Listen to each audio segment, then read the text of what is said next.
محترم ناظرین، آئیے سیدنا ابراہیم خلیل اللہ اور نمرود کا واقعہ سماعت فرمائیے۔ جب نمرود نے اللہ سے اعلان جنگ کا اعلان فرما دیا اور سیدنا ابراہیم خلیل اللہ سے کہا کہ ہم تمہارے خدا کے لشکر سے لڑیں گے، ہم تمہارے خدا کو نعوذ باللہ ختم کر دیں گے، آئیے مکمل سماعت فرمائیے۔ چینل پہ نئے ہیں تو چینل کو سبسکرائب کریں، شیئر کریں، کامنٹ کریں۔ جب نمرود نے سیدنا ابراہیم علیہ السلام سے کہا کہ بلاؤ اپنے خدا کے لشکر کو، اور نمرود نے 60 لاکھ سوار زرہ پوش تیار کر کے حضرت ابراہیم علیہ السلام سے کہا کہ خدا کو اگر طاقت ہے تو کہہ دے کہ دنیا کی بادشاہی ہم سے چھین لے، مگر پہلے میری فوج سے آ کر لڑے۔ تب حضرت ابراہیم علیہ السلام نے جناب باری میں عرض کی، حکم آیا تو کیا مانگتا ہے؟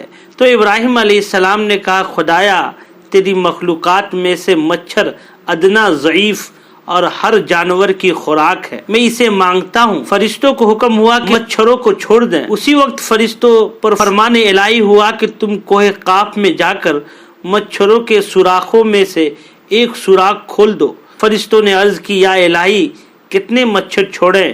حکم ہوا صرف 60 لاکھ مچھر چھوڑ دو تاکہ ہر ایک سوار کے مقابل میں لشکر نمرود کے ایک ایک ہو جائے۔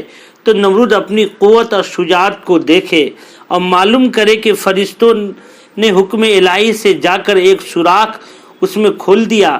تب مچھر ابر کے مانند زمین بابل میں جہاں نمرود کی لشکر گاہ تھی جا پہنچی۔ جناب باری تعالیٰ کا حکم ہوا کہ اے مچھروں، تمہاری خوراک نمرود کے لشکر میں ہے، تم سب ان کو کھاؤ۔ تب حضرت ابراہیم علیہ السلام نے اس سے جا کر کہا کہ اے نمرود، دیکھ میرے خدا کی فوج آ پہنچی ہے۔ جب نمرود نے دیکھا کہ مانند ابر سیاہ کے ہوا پر کچھ لاتا ہوا اس لعین آ رہا ہے، اس لعین نے اپنے سپاہیوں کو کہا کہ ہوشیار ہو کر علم کھڑا کرو اور لڑائی کا نقارہ بجاؤ۔ انہوں نے ویسا ہی کیا اور کہتے ہیں کہ شور و گل سے نمرود کے لشکروں کی زمین میں زلزلہ پڑ گیا۔ بس کیا تھا کہ آنن فانن فوج الہی آ پہنچی۔ شور و گل آدمیوں کا جو نمرود کے لشکروں میں ہو رہا تھا مچھروں کی آوازوں سے کم ہو گیا، اور جہاں پر فضا پڑ گیا اور مچھروں کے گل سے جہاں پر ہو گیا، جوش و خروش اس مردود کا جاتا رہا۔ ہر سوار کے سر پر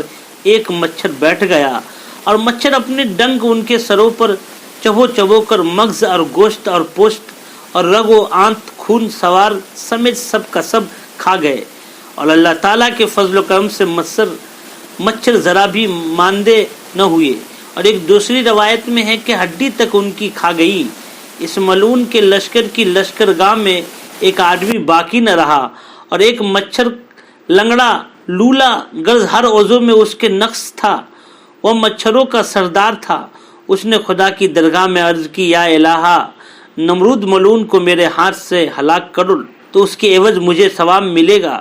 بس خدا نے اس کی معروضہ قبول فرما لی۔ جب نمرود مردود اکیلا گھر کی طرف بھاگا اپنی لشکرگاہ سے، تو بالا خانہ میں جرم بابل کے پیٹ کی ایک تشویش کر رہا تھا کہ ہمارا اتنا بڑا لشکر سارے کا سارا مارا گیا اور ہم میں سے کوئی بھی ایک مچھر کو نہ مار سکا، اور وہ سردار مچھر جو لنگڑا اور ایک آنکھ کا کانا تھا اس مردود کے زانو پر جا بیٹھا۔ اسے دیکھ کر اس نے اپنی بیوی سے کہا کہ اس طرح کے جانور آ کر ہمارے سارے لشکر کھا گئے، اگرچہ یہ جانور نہایت ضعیف اور چھوٹے نظر آتے ہیں مگر ہمارے لشکر کچھ نہ کر سکے۔ اور یہ کہہ کر چاہا کہ اس کو پکڑے، اتنے میں وہ مچھر اس پلید کے ناک میں جا گھسا اور دماغ میں جا کر اس کا مغز کھانے لگا۔ وہ مردود اس عذاب میں گرفتار ہوا جس کا چارہ کچھ نہ ہو سکا۔ 40 دن رات اسی طرح پریشانی میں گزرے۔ جب اس کے دوست آشنا نوکر جا کر اس کے سر پر لکڑی یا کفش باری کرتے تو اس کے صدمے سے وہ مچھر جو اس کے دماغ میں گھس چکا تھا تھوڑی دیر کے لیے دم بھر لیتا، پھر اس کو کچھ معمولی سا چین آ جاتا۔ بعد 40 دن رات کے حضرت ابراہیم علیہ السلام کے پاس وحی نازل ہوئی، اے ابراہیم تم نمرود ملعون کے پاس جاؤ اور میری اس کو بلاؤ اور اس کو سیدھی راہ بتاؤ، اس کا کچھ بھلا ہو۔ تب حضرت ابراہیم علیہ السلام نے خدا کے حکم سے نمرود کے پاس جا کر کہا، اے نمرود کہہ لو لا الہ الا اللہ ابراہیم رسول اللہ۔ نمرود ملعون نے یہ سن کر کہا کہ وہ اور تو کون ہے، میں گواہی دوں اس کی